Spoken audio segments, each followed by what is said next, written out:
तो कल आज जो हमारा क्वेश्चन था, दो क्वेश्चन था। पहला क्या था हमारा, explain why environmental problems are simultaneously social problem. ठीक, इन्वायरमेंटल प्रॉब्लम जो होता है वो कैसे सोशल प्रॉब्लम्स को प्रमोट करता है, उसके बारे में लिखना था। तो मैंने बताया था क्या कि थोड़ा सा इसका स्ट्रक्चर कैसे बनेगा कि थोड़ा सा हम लोग इन्वायरमेंटल प्रॉब्लम्स के बारे में लिखेंगे कि इन्वायरमेंट कैसे सोसाइटी को इम्पैक्ट करता है। ठीक, फिर थोड़ा सा इन्वायरमेंटल प्रॉब्लम्स के बारे में लिखेंगे, फिर उसको लिंक करेंगे सोशल प्रॉब्लम्स के साथ। ठीक है, बाद में फिर ऐसे बना के आंसर लिखना है यहाँ पे। तो इसका 3 स्टेप में बनेगा। पहले स्टेप में आपको एनवायरमेंटल प्रॉब्लम्स क्या होता है वो डिफाइन करना पड़ेगा, कि सोशल प्रॉब्लम्स क्या होता है वो डिफाइन करना पड़ेगा, फिर दोनों को लिंक करके फिर लास्ट में आपको दोनों कैसे एक दूसरे को इम्पैक्ट करता है वो दिखना होता है। ठीक है, सेकेंड क्वेश्चन सिंपल रखा, write an essay based on example to show how conflicts get resolve. Society के अंदर जो कॉन्फ्लिक्ट वगैरह होता है उसको कैसे रिजॉल्व किया जा सके। तो एक सेम टू सेम लगभग आंसर हमने पहले भी लिखा था, तो मैंने वही मतलब आज भी पोस्ट कर दिया वही। ठीक है, तो देखते हैं आंसर। ओह, कल का भी तो था आंसर, एक second.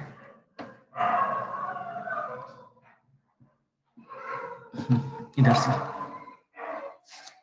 explain why environmental problems are जितना in today's modern industrial society material greeds of human being has caused severe environmental problems. Maximum use of fossil fuels, unscientific mining process, increasing use of pesticides, releasing pollutant particles from factory has devastated the healthy nature of environment. These environmental problems affect directly or indirectly in the life of human being. अच्छा देखो, अब यहाँ तक इसने answer सही लिखा है, ठीक है, लेकिन यहाँ पे गड़बड़ क्या कर दिया ना कि क्वेश्चन के अंदर साफ इसने क्या लिखा है, सोशल प्रॉब्लम्स। तो अगर इसने यहाँ पर affect directly indirectly social life या फिर सोसाइटी लिखता तो ज़्यादा इजी होता, ज़्यादा अच्छा होता।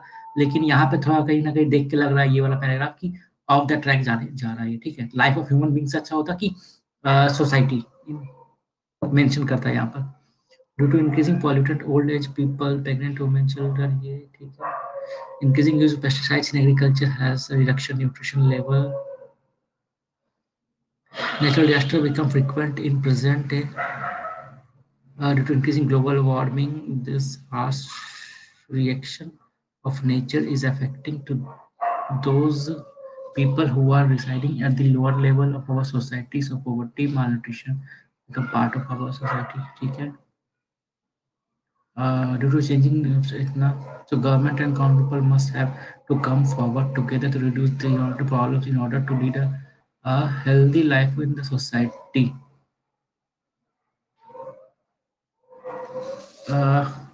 यहाँ से कहीं ना कहीं ऐसा लग रहा है कि इसने पहले गूगल पढ़ा है उसके बाद लिखा हुआ है। खैर जो भी हो, इसने खुद बोला था मेरे को। खैर जो भी हो, बट यहाँ पे आंसर ठीक है, लेकिन प्रॉब्लम ये रहा ना कि वो जो इन्वायरमेंटल प्रॉब्लम का क्या इफेक्ट होता है, यहाँ पे क्या बता रहा है कि इन्वायरमेंटल प्रॉब्लम जो होता है, ठीक है, वो कैसे सोशल प्रॉब्लम्स को प्रमोट करता है। ठीक, दोनों का लिंकेज स्टैब्लिश करना है। ठीक है, तो यहाँ पे जिसने जो आंसर लिखा है उसके अंदर उसने क्या किया, इन्वायरमेंटल प्रॉब्लम्स का क्या होता है, इन्वायरमेंट के कारण क्या होता है उसको मतलब ज्यादा इसने वो स्पेस दिया है यहाँ पर। जैसे एग्जाम्पल, कैसे इन्वायरमेंट के, जैसे मान लो कि फ्लड आया, ठीक है, तो फ्लड आया तो क्या हुआ कि जो वेल ऑफ पीपल है उनके पास तो सफिशिएंट रिसोर्सेज होता है बाउंस बैक करके दोबारा रीबिल्डिंग का। लेकिन जो पुअर पीपल है उनका पूरा लाइफ का मतलब चला जाता है, तो वो तो वापस नहीं हो सकते ना इतना जल्दी, तो वो पॉवर्टी में आ जाते हैं। तो फ्लड एक इन्वायरमेंटल प्रॉब्लम है, लेकिन उससे पॉवर्टी को प्रमोट किया। ठीक, उस तरह वुमेन्स का भी यहाँ पे इशू कर सकते थे, हम लोग लीड कर सकते थे। तो इस तरह से लिंकेज मिसिंग है थोड़ा सा बस यहाँ पे। इन उसी को डबल लिखा है क्या इसने, और कॉन्फ्लिक्ट रिजॉल्व। ठीक है, environmental problems is increasing day by day in our write example so the conflict get resolve. क्या लिखा है इसने यहाँ पे, यहाँ पे कॉन्फ्लिक्ट के बारे में लिखना था, कॉन्फ्लिक्ट गेट रिजॉल्व, तो इसने इन्वायरमेंटल में क्यों लिख दिया यहाँ पे। तो इन्वायरमेंटल कॉन्फ्लिक्ट क्वेश्चन के अंदर सिर्फ कॉन्फ्लिक्ट का बात हो रहा है। ठीक है, तुम्हारा सोशल कॉन्फ्लिक्ट भी हो सकता है, इकोनॉमिक भी हो सकता है, सभी लेवल पे हो सकता है। तो मेनली अगर सिर्फ कॉन्फ्लिक्ट वर्ड वहाँ लिखा है ना, तो इसका मतलब क्या है कि वो सोशल कॉन्फ्लिक्ट का बात कर रहा है। बिकॉज कॉन्फ्लिक्ट वर्ड हम लोग सोसाइटी के अंदर जो कॉन्फ्लिक्ट होता है उससे रिलेटेड होकर देखते हैं हम लोग। बट यहाँ पे इसने इन्वायरमेंटल प्रॉब्लम से क्यों स्टार्ट कर दिया, तो क्वेश्चन मतलब ऑफ द ट्रैक स्टार्टिंग से ही लग रहा है। Environmental problems increasing day by day, तो नहीं, शायद उसने वो वाला क्वेश्चन देख के समझ लिया होगा कि ये क्वेश्चन भी कहीं ना कहीं उससे लिंकेज है। तो लेकिन मैंने वहाँ पे क्लियरली लिखा था ना, GS1 के अंदर है। ठीक है, जैसे मैंने यहाँ पे क्लियर लिखा है क्या, ये क्वेश्चन GS1 के अंदर है। सिंपल सा बात है, अगर GS1 के अंदर है तो यहाँ पे कोई लॉजिक ही नहीं आता कि आप इन्वायरमेंट या इकोनॉमिक्स देखो, क्योंकि GS1 के अंदर क्वेश्चन पूछा गया तो सिंपल सा बात है कि सोसाइटी का पार्ट है। क्लियर है? Hello hello hello. हेलो। हाँ, तो यहाँ पे क्या मिस्टेक किया इसने, समझ में आ रहा है? ये क्वेश्चन क्या है, जीएस 1 के अंदर पूछा गया, ठीक है? मतलब क्या, इंडियन सोसाइटी जीएस 1 के अंदर, पेपर के अंदर पूछा गया, तो मतलब क्या, इंडियन सोसाइटी के अकॉर्डिंग इसने पूछा हुआ क्वेश्चन, ठीक है? लेकिन इससे जो आंसर लिखा है जीएस 3 के अकॉर्डिंग लिखा है। क्लियर? तो सबसे ज्यादा मिस्टेक तो यही है यहाँ पे। क्लियर ये चीज़? तो इसलिए मैंने एक बार बताया था क्या, कि हो सकता है टॉपिक सिमिलर हो, ठीक है? लेकिन वो हमको आंसर लिखना पड़ेगा उसके अकॉर्डिंग, जिस पेपर में जिस क्वेश्चन पेपर का पार्ट है वो, ठीक है? जीएस 1 का पार्ट है तो जीएस 1 के अकॉर्डिंग हम लोग लिखेंगे, सोशल एंगल पे फोकस करेंगे। जीएस 2 का पार्ट रहेगा वो, तो पॉलिटी एंगल पे फोकस करेंगे। जीएस 3 में रहेगा तो इन्वायरमेंटल और इकोनॉमिक्स एंगल पे फोकस करेंगे, ठीक? यहाँ पे जीएस 1 का क्वेश्चन है, लेकिन इसे जीएस 3 के हिसाब से आंसर लिखा है। तो यहाँ पे मतलब कोई लॉजिक ही नहीं है इसका, इररिलेवेंट है आंसर फिर। Explain why the EVS problem, थोड़ा सा मेहनत कर लो इन्वायरमेंट लिखने का। प्रॉब्लम आसान सोशल प्रॉब्लम इन्वायरमेंट इजंट, ये फेसबुक वाला चीज मत लिखो यहाँ पर, ठीक ना? फर्स्ट टाइम में पूरा लिखो, is not asking us to conserve here our future generation, this is indirectly because they avoid environmental। Hello. देखो, हाँ hello. Answer is not visible in the screen. Okay wait a second, दोबारा share करता हूँ।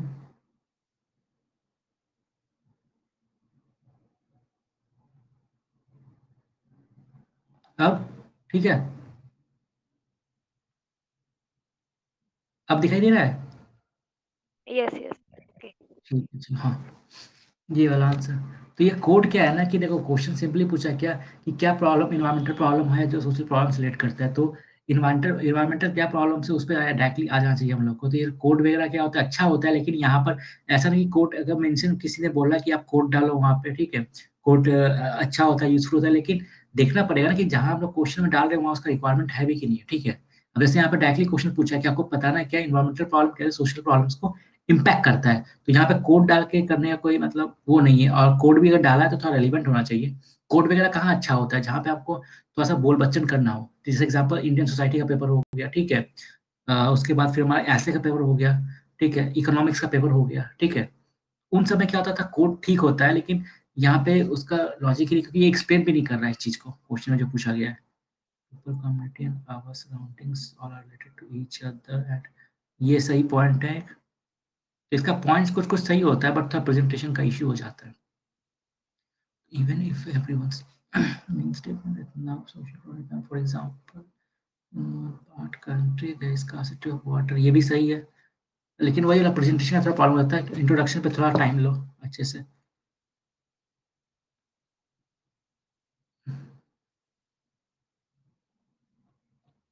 एक मैंने answer लिखा था, वही चीज़ है क्या, कि कैसे डाइवर्सिटी के अंदर कॉन्फ्लिक्ट वगैरह को हम लोग डील कर सकते हैं, ठीक है? तो वही ये कॉन्फ्लिक्ट होता क्यों, सबसे पहले तो वो डिफाइन करो सोसाइटी के अंदर, क्योंकि डाइवर्सिटी है हमारा, इसलिए कॉन्फ्लिक्ट होना नॉर्मल सा बात है।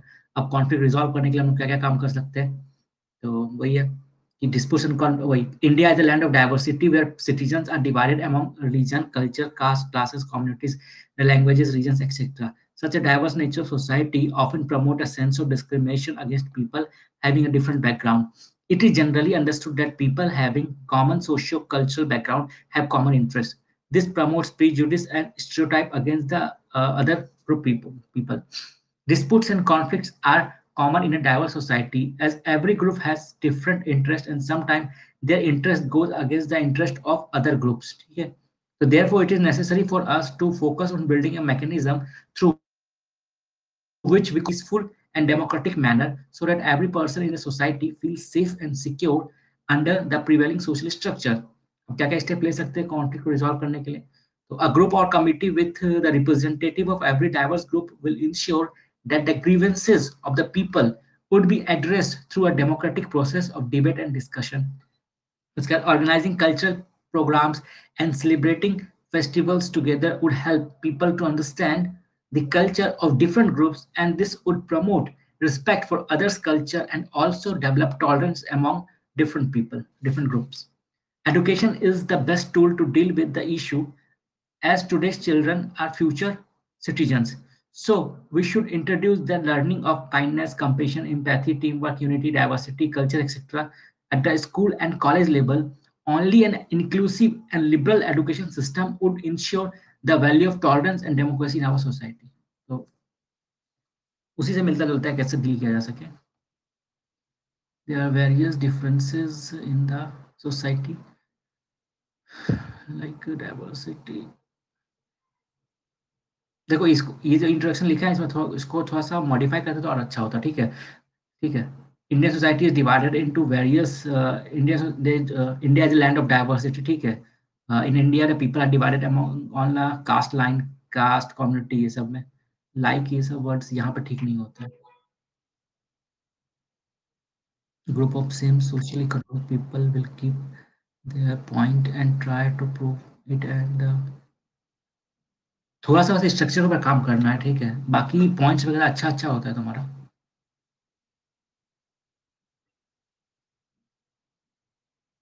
Groups, culture, groups, etc. Dealing with conflict and disputes. Rightly said. देखो इस तरह का वर्ड नहीं लिखना है. ठीक है ना. इट इज सेड दैट या फिर it is said that, it is commonly said that, it generally said that, ऐसे लिखो. राइटली इस वर्ड यूज मत करो. बिकॉज वहाँ पे क्या हो रहा है, अगर तुम राइटली कर रहे लिख रही हो ना, इसका मतलब तो वहाँ पे क्या तुम उस बात से एग्री कर रहे हो वहाँ पे. ठीक है. तो अगर प्रॉब्लम ये हो जाता है किसी बात को हम एग्री या डिसएग्री करते हैं ना आंसर के अंदर, तो उसको जस्टिफाई भी करना पड़ जाता है हम लोग को. ठीक है, बाद में. और ये ऐसे का पेपर नहीं कि ये हमने लिखा फिर इसको जस्टिफाई हम कर पाए.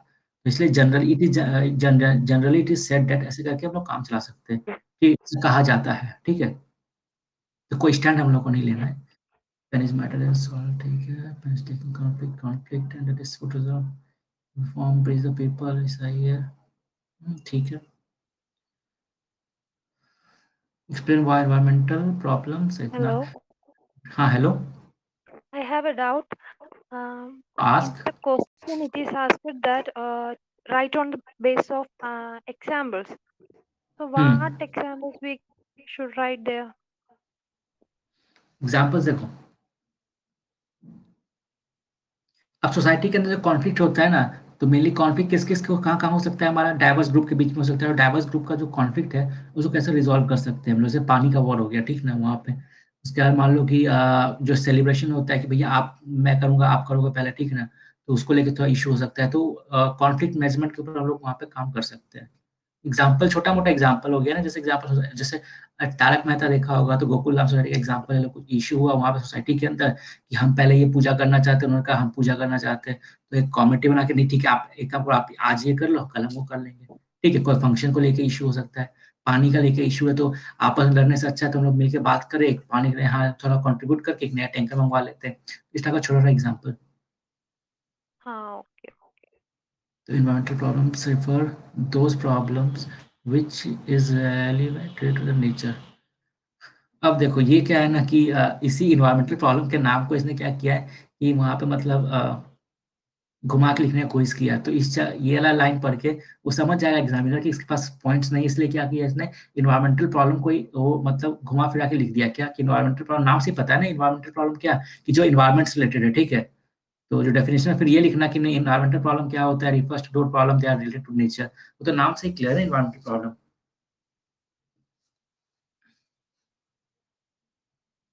तो ऐसा घुमाने वाला चीज फर्स्ट लाइन में मत करना, बिकॉज कहीं ना कहीं इंट्रोडक्शन देख के एग्जामिनर जज कर लेता है, फिर प्रॉब्लम हो जाता है. फिर बाकी बाद में ऐसे कंटेंट लिखो.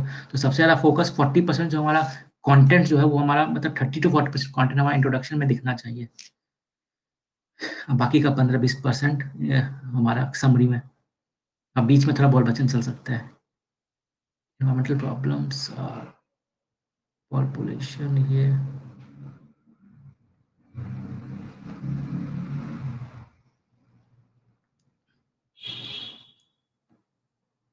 क्या लिखा है इसने, global warming is the most important इतना ऑर्डिनेटेड डिफॉरेस्टेशन.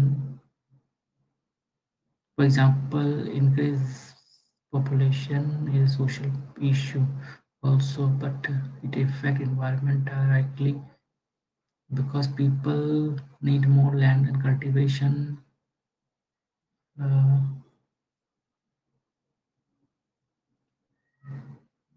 ठीक है, लेकिन थोड़ा-सा एनवायरमेंटल इश्यूज़ के ऊपर ज़्यादा फोकस हो गया यहाँ पे. ठीक है. सोशल इश्यूज़ के ऊपर थोड़ा-सा उतना स्पेस नहीं मिला जितना मिलना चाहिए थोड़ा-सा. बट ठीक है, अच्छा है. Explain why the environmental problems are so social. इतना environment problem means anything that around us, including biotic and abiotic factor. एक सेकेंड, कौन सा पेपर का पार्ट था ये हमारा? GS1। GS1। तो यहाँ GS1 के अंदर ये इंट्रोडक्शन तुम्हें लग रहा है सही है? यहाँ पे मेंशन करना biotic abiotic factors. Oh, Society is a group of people having social interaction and a part of environment. चलो सही है। Most of the environmental problems are caused by the society. The day-to-day human the nature in the name of development result into the exploitation of resources. सही है। But हाँ, the industrial revolution was a product of the West and its profit was gained by them only. But the impact of environmental problems which came as a result of industrial revolution has suffered by developing इतना island nations such as फिर यहाँ पे international relation का चीज़ आ गया, climate change का चीज़ आ गया। देखो, main क्या है, तुमने कहीं न कहीं 30% जो पेपर है ना उसमें इंडस्ट्रियल रिवॉल्यूशन के ऊपर फोकस करके लिख दिया, ठीक है? 1-2 हाँ। पैराग्राफ सही होता है इंडस्ट्रियल रिवॉल्यूशन, बट इतना 6-7 लाइन लिख लेना उतना मतलब कुछ ज़्यादा स्पेस देना इंडस्ट्रियल रिवॉल्यूशन को। और उसके बाद ठीक है, thus it is clear that already existing social inequalities make some section of people more। हाँ, ये अच्छा लाइन है ना? बट इन दोनों के बीच में अगर खुद देखोगे तो लिंकेज शायद उतना एस्टैब्लिश नहीं हो पाएगा। तो in the situation of drugs, women and children, तो इसको छोटा रखती तो अच्छा होता है। एग्जाम्पल अच्छा है इंडस्ट्रियल रिवॉल्यूशन, बट बहुत ज़्यादा फुटेज खा लिया इसने। तो मेन एक्टर को ज़्यादा जगह देना है ना, साइड एक्टर को अगर ज़्यादा स्पेस दे देंगे तो फिर प्रॉब्लम हो जाएगा।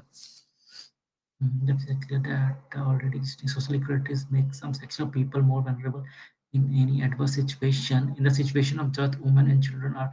ये वाला पैराग्राफ बहुत अच्छा है। यहाँ पे मतलब पूरा आंसर का सबसे कोर जो थीम है यहाँ पे इसने डील किया अच्छे से। The social factor have a major role in intensifying the environmental problem. We can say that environmental problems सही है, बिल्कुल सही आंसर है। तो सब कुछ डील किया, क्वेश्चन का रिक्वायरमेंट अच्छे से पूरा किया है।